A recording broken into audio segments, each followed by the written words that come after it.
बता दीजिए ना, देखिए ना कितना टाइम हो चुका है, अब तक हो जानी चाहिए।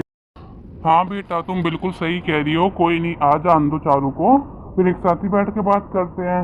या तुम बुलाओ या तो ऐसा करो, सोनू, मोनू, कपिल, अमित, आओ जल्दी से घर।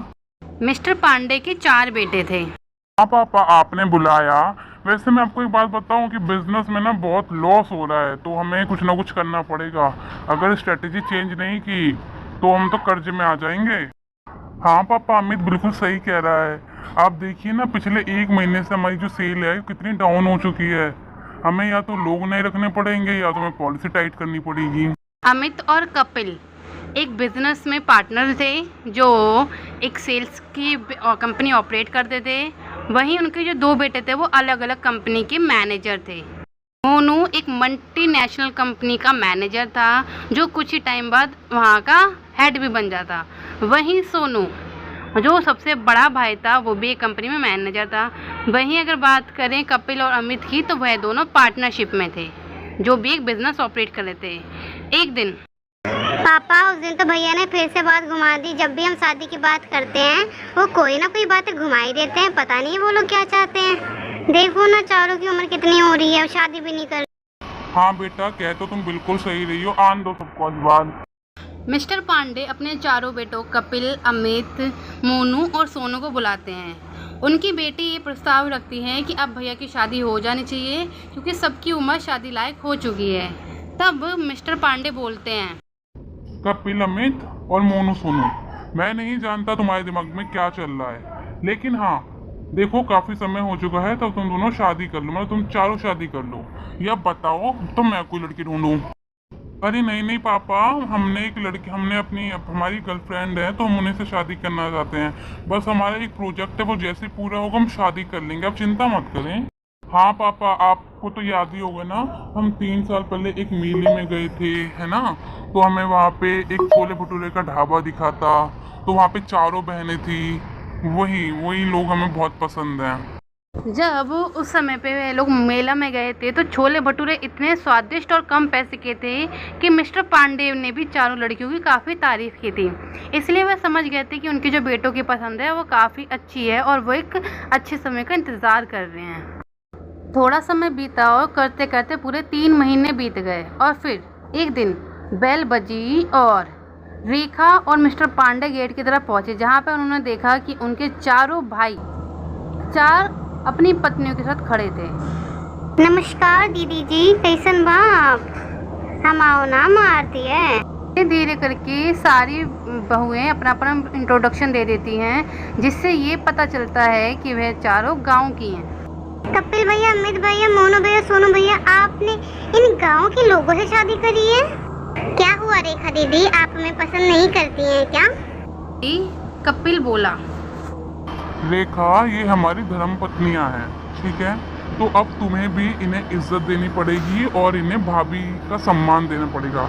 ऐसा ना हो कि मेरी और तुम्हारी इस विषय पर लड़ाई हो जाए कभी। दरअसल रेखा चाहती थी कि उसके चारों भाइयों की शादी 4 मॉडर्न लड़कियों से हो जो शहर की हों, लेकिन उसके चारों भाइयों को 4 गांव की लड़कियां पसंद आ गई। ठीक है भैया, बिल्कुल। मैं देखती हूँ कि शहर की लड़कियों में और गांव की लड़कियों में कितना डिफरेंस होता है, ये मैं आपको साबित भी कर दूंगी एक दिन। अच्छा ठीक है, बहस मत करो सबके सब मिलके, ठीक है। बहुओं, जाओ अपने कमरे में जाओ और चारों के चारों तुम भी अपने कमरे में जाओ। एक बात बताओ कि एक काम गया पापा जी, वो ना सोनू को थोड़ा सा काम था तो वो आउट ऑफ कंट्री चला गया है। तो घर में अब 3 बेटे और 3 बहुएं ही थी। वो रात गुजरी और अगली सुबह तीनों ही बहुओं की रसोई थी। तीनों का नाम था, एक का नाम था आरती जिसने लाल साड़ी पहन रखी थी, हरी साड़ी वाली बहू का नाम था सोनल और जो सांवली थी उसका नाम था मीनल। आप लोग देख लीजिए आपको क्या बनाना है, ठीक है। लेकिन हाँ, हम लोग थोड़ा कम तीखा और थोड़ा कम मिठाई खाते हैं, तो देख लेना कि ज़्यादा तीखा या ज़्यादा मीठा मत बनाओ, ऐसा ना हो कि हमें खाना फेंकना पड़ जाए। अरे नहीं नहीं रेखा दीदी, आप ऐसा काहे कह रही हैं? हम बिल्कुल स्वादिष्ट खाना बनाएंगे और कम तीखा और कम मीठा ही बनाएंगे। आप बस हमें 1 घंटे का समय दीजिए। रेखा की बातों से ही लगता था कि वह तीनों बहुओं को ही पसंद नहीं करती थी, मतलब तीनों भाभियों को पसंद नहीं करती थी। पर वह चाहती थी कि वह तीनों अपने आप को साबित करें कि शहर की लड़की और गांव की लड़की में क्या फ़र्क होता है। उसे लगता था कि जो गांव की लड़कियां होती हैं वो काम नहीं करती, गंवार होती हैं, लेकिन ऐसा नहीं था। आरती दीदी क्या बनाए? मैं तो सोच रही हूँ कि मैं कढ़ी बना देती हूँ और चावल बना देती हूँ, है ना, कम तीखा। हाँ, ये तो तूने बिल्कुल सही, तो कढ़ी चावल बना दे। मैं ऐसा करती हूँ, मैं ना कुछ पीने के लिए जिसकी मैंगो शेक बना देती हूँ, रायता बना देती हूँ, है ना, ताकि वैरायटी हो जाए और हमारी जो पहली रसोई है ना वो अच्छी रहे। ठीक है, तो मैं ऐसा करती हूँ, मैं रोटी और पूड़ी बना देती हूँ। जिसे पूड़ी खाने की पूड़ी खा लेगा, जिसे रोटी खाने की रोटी खा लेगा। तीनों ही बहुओं ने 6 पकवान की व्यवस्था कर दी थी और तीनों की तीनों अपने अपने काम में निपुण थी। कुछ ही समय बाद वह काम करने लगी और उनको दूर से रेखा देख रही थी और उसने बोला, ओ गॉड, ये 3 गंवार भाभियाँ पता नहीं क्या ही करेंगी। होप सो दैट कि खाना अच्छा बनाए, नहीं तो इनकी बैंड तो मैं बजा ही दूंगी। तीनों बहुएं बारी बारी अपनी अपनी जगह चेंज करती और सभी के खाने का टेस्ट करती ताकि कोई भी दिक्कत ना हो खाने के समय पे। फिर वह लोग अलग अलग तरीके का पकवान डाइनिंग टेबल की बजाय धरती पे ही सजा देती ताकि डाइनिंग टेबल से अच्छा लोग धरती पे खाना खाएं। माफ करना, हमें पता है आप लोग डाइनिंग टेबल पे बैठ के खाते हैं, पर हमारी जो देश की संस्कृति है वो तो हमें धरती पे बैठ के खाने के लिए कहती है ना। तो आज आप हमारी वजह से केवल धरती पे खा लीजिए। कुछ ही समय में सब भोजन कर लेते हैं और रेखा बड़ी ही प्रसन्नता से आके उन तीनों बहुओं से बोलती है, अरे वाह, आप लोगों ने तो बिल्कुल स्वादिष्ट खाना बनाते हैं, वैसे मुझे कोई उम्मीद नहीं थी। उस दिन तीनों बहुओं ने रेखा का दिल जीत लिया था। कुछ समय बीतता गया और फिर एक दिन तीनों ही बहू भाभियों का मन हुआ कि वह शहर से के पास में जो एक पार्क है वहाँ पे घूम के आएं। क्या हुआ भाभी, आप तीनों यहाँ पे और ये बाहर क्या देख रही हो पर्दे की तरफ? कोई बात है क्या आपको जो मुझे बतानी हो तो बता दीजिए।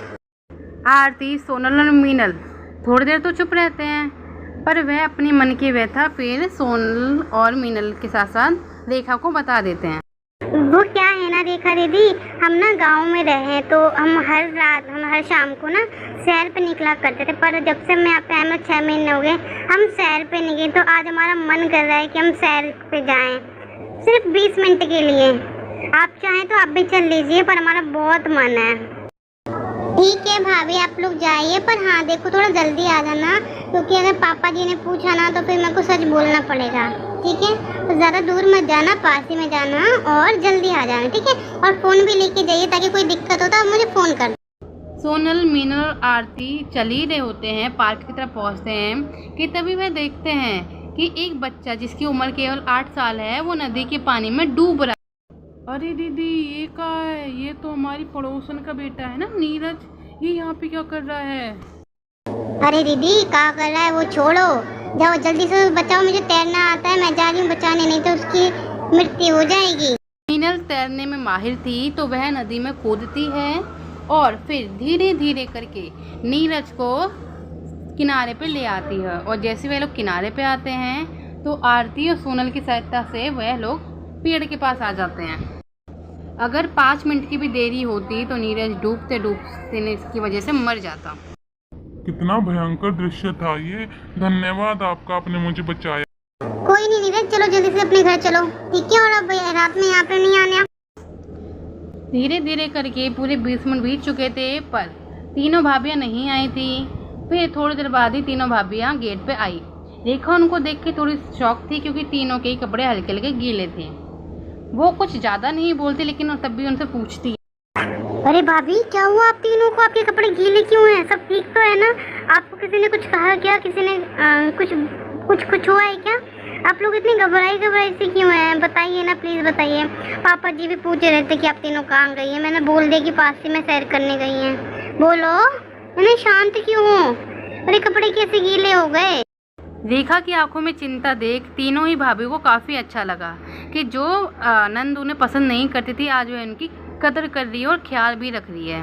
तभी एक भाभी बोलती है, अरे रेखा दीदी कोनो बात ना है, हम सब बिल्कुल ठीक हैं। अरे वो हमारी पड़ोस में नीरज नहीं रहता, और वो पार्क है ना, पार्क में जो पानी है वो उसमें डूब रहा था वो।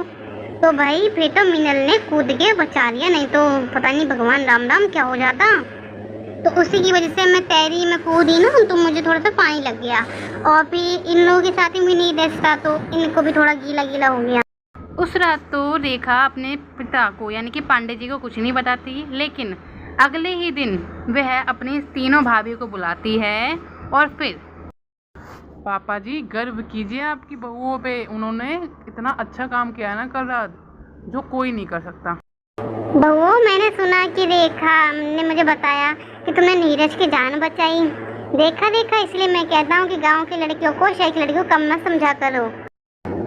हाँ पापा जी, हम जा रहे थे ना पार्क में, थोड़ी देर बैठे, तभी एक आवाज़ आई बचाओ बचाओ, तो हमने देखा कि वो नीरज था।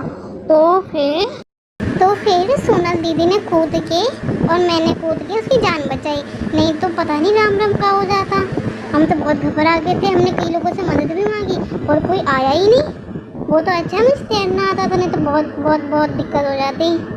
नीरज काफ़ी डर गया था, फिर हम उसे उसके घर पे छोड़ के आए। किसी को भी पहली नज़र में जज नहीं कर